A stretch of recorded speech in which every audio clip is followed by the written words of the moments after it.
Lectura de la guía 5 de lectura crítica para grado octavo.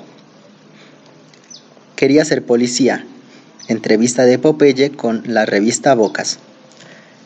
Hace 7 años, en febrero de 2013, la revista Bocas publicó una amplia entrevista con John Jairo Velázquez, alias Popeye. El encuentro con el periodista Daniel Vivas Barandica se dio cuando el exmiembro del cártel de Medellín aún estaba recluido en la cárcel de máxima seguridad de Cómbita en Boyacá, pagando una condena de 23 años y 3 meses de prisión. En agosto del 2014, Popeye quedó en libertad, pero fue recapturado en mayo de 2018 acusado de concierto para delinquir agravado y extorsión agravada.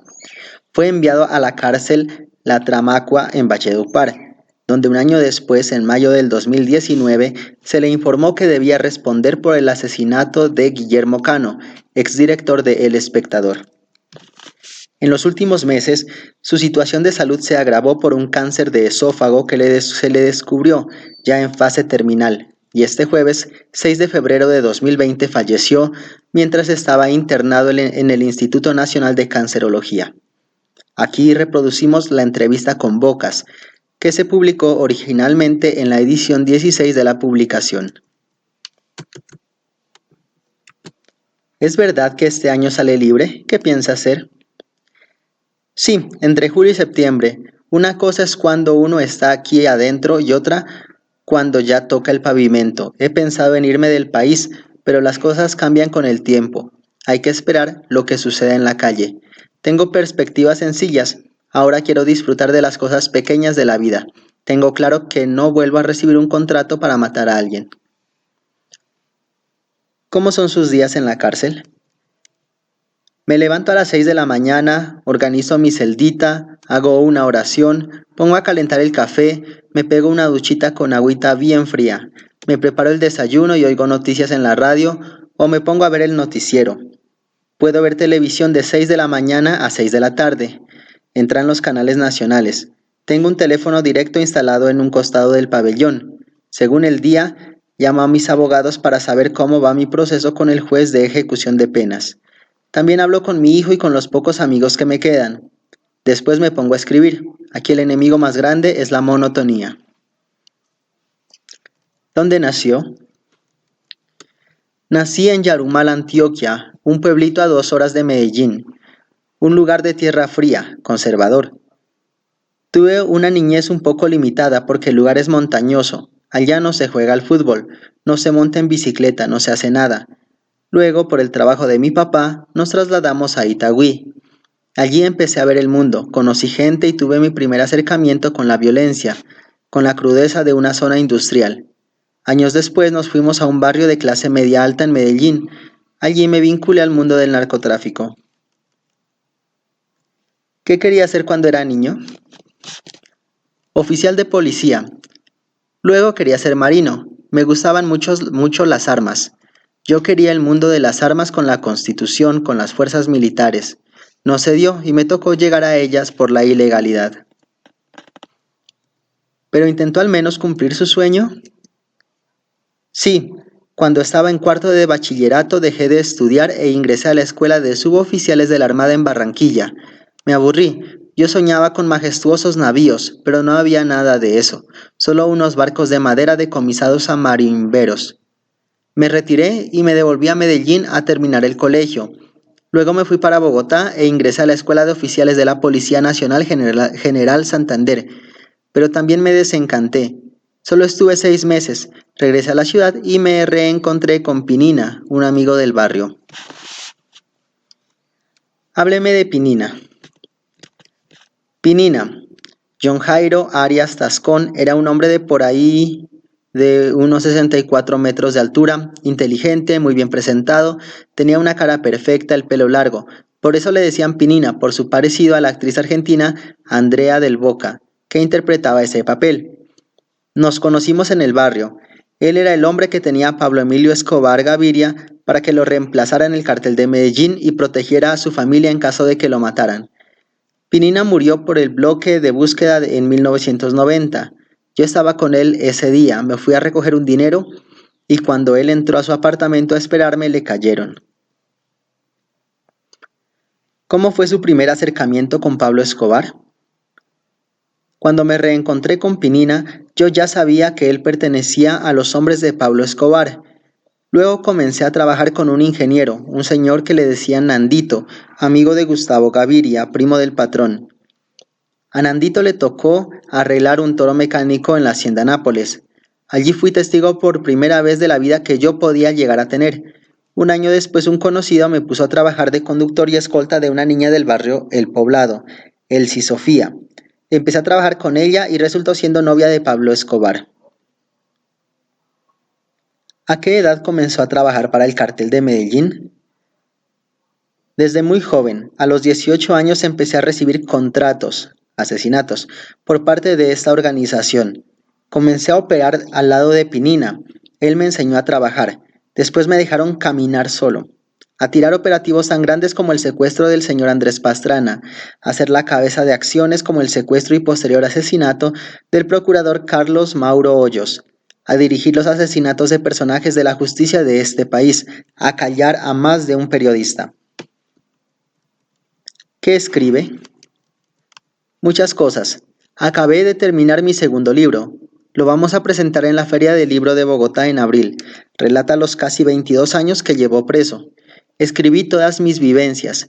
Me han pasado cosas muy charras como encontrarme con mis grandes enemigos, los hermanos Rodríguez Orejuela y Don Berna.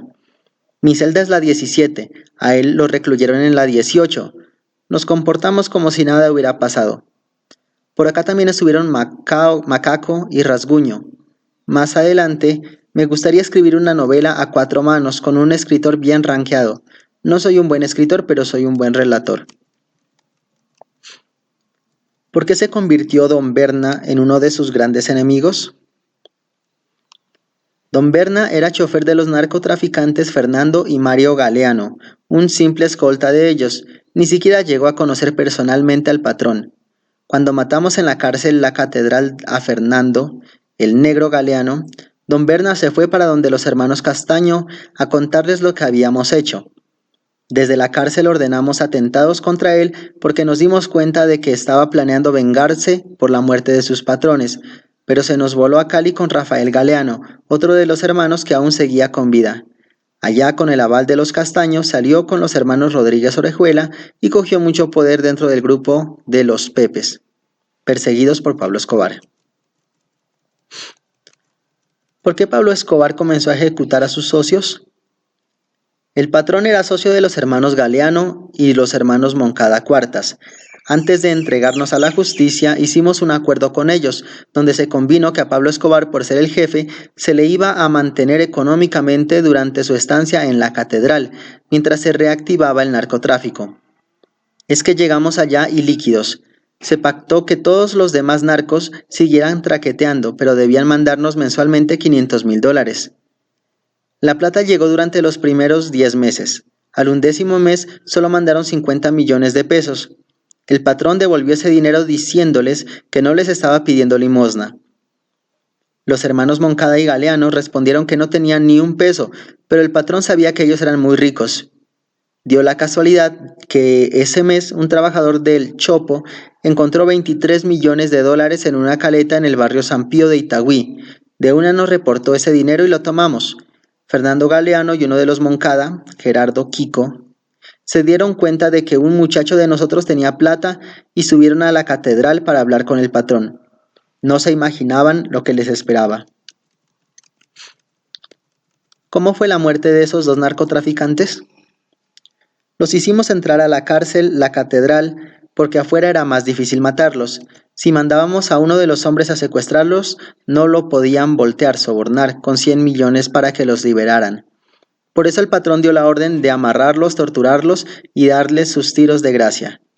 Como sacar los cuerpos en un camión era un problema a causa de los anillos del ejército que custodiaban la cárcel, el patrón tomó la decisión de descuartizarlos y quemarlos. Les dijimos al ejército y al director del penal que íbamos a hacer una fogata durante toda la noche, para que no se sintiera el olor de los cuerpos quemándose, y por si al ejército le daba por inspeccionar, al lado de la fogata hicimos un asado. El olor de la carne asada se camufló con el de los cadáveres rostizados. Ambos olores son parecidos. pero cremar a una persona en esas condiciones es muy difícil, y eso que duramos toda la noche volteando los restos en la fogata. Lo que quedó lo desmenuzamos con un martillo y lo deshicimos en ácido. Eso de que encontraron huesos en la catedral es mentira. ¿A qué otras personas mataron en la catedral? Se habla de cientos de muertos, pero la verdad es que no matamos a nadie más. Sí se ordenaron muchos asesinatos. Cuando llegamos a la catedral teníamos una pelea muy brava. Guerra con los paramilitares, guerra con el cartel de Cali y guerra con la policía. El patrón mandó a ejecutar a Henry de Jesús Pérez, jefe de las autodefensas del Magdalena Medio, asesinado en 1991 en Puerto Boyacá. El otro Galeano, Mario, y el otro hermano Moncada, William, fueron asesinados por los demás muchachos del grupo grande que se quedó afuera. El patrón mató a sus socios porque ya sabía que ellos tenían acuerdos con el cartel de Cali. ¿Cómo era la rutina en la catedral?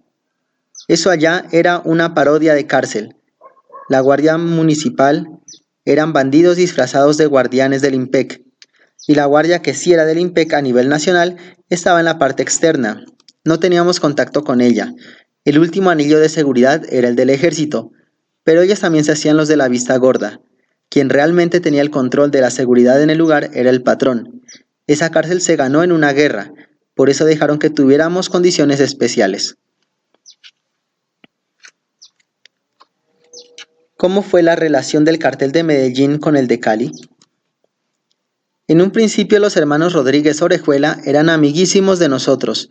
Estuvieron muchas veces presentes en las reuniones que se hacían en la Hacienda Nápoles. Incluso cuando en 1984 capturaron en España a Jorge Luis Ochoa y al señor Gilberto Rodríguez Orejuela, se unieron los dos carteles para planear un rescate de las dos cabezas de cada una de las organizaciones antes de que los extraditaran a Estados Unidos. Finalmente, con mañas judiciales, lograron que los mandaran a Colombia. Acá los absolvieron a ambos. Entonces, ¿por qué empezó la disputa? La guerra empezó por un lío de faldas entre Piña y Jorge Elí, el Negro Pavón. El Negro Pavón era un hombre muy leal a Pablo Emilio Escobar Gaviria y Alejo Piña era un hombre de Pacho Herrera. Ambos habían sido amigos en una cárcel de Nueva York, pero cuando el Negro salió de prisión se enteró de que Piña estaba viviendo con la que había sido su esposa. El Negro habló con el patrón y acordaron que había que matar a Piña. Como el cartel de Medellín mató a Hugo Hernán Valencia, un hombre que había tenido un problema con Gilberto Rodríguez, les pedimos a los Rodríguez que nos devolvieran el favor, que nos dejaran matar a Piña o que ellos mismos con su gente se encargaran de él. Nosotros no sabíamos del poder económico y militar de Pacho Herrera. Los Rodríguez, en vez de explicarle esto al patrón, fueron directamente a decirle a Pacho Herrera que el cartel de Medellín le quería matar a Piña y ahí se armó la guerra. Los Rodríguez se beneficiaban de Pacho Herrera, él era el rico de Cali. ¿Cómo fue su primer asesinato? Me tocó matar a un despachador de buses en Envigado. Cuando él era conductor, la mamá de un amigo de Pablo Escobar se subió al bus que él conducía y antes de bajar se arrancó, la hizo caer, la dejó tirada en el suelo, no la ayudó y ella murió. Cuando este muchacho consiguió plata, le pidió a Pablo Escobar que lo ayudara a vengarse del conductor. Yo hice la inteligencia, encontré al tipo y lo maté. No sentí nada. Eso de que uno no duerme pensando en los muertos no aplica conmigo. Tampoco he necesitado recurrir a la droga, a fumar cigarrillo, a tomar pastillas para estar tranquilo. Los actos que he cometido no me han quitado el sueño. ¿Cuál era su arma preferida? Dentro del cartel de Medellín, una subametralladora MP5 que tenía el patrón. También el fusil AR-15 556. Hicimos la guerra con armas relativamente pequeñas, hasta con pistolas y revólveres. Luego aprendimos a usar la dinamita. Con esa arrodillamos al país. Pusimos 250 bombas en Cali, Bogotá y Medellín. La más brava fue la del DAS. En la serie nos han mostrado usando rockets, lanzacohetes. Alcanzamos a tener, pero casi nunca los usamos. Un rocket es muy difícil de manejar, para eso se necesita entrenamiento militar. Me acuerdo que un día estábamos en la Hacienda Nápoles, Carlos Leder sacó uno para probarlo contra una casa. Disparó y el misil se le fue contra unas fincas más allá. Hizo un daño ni el berraco.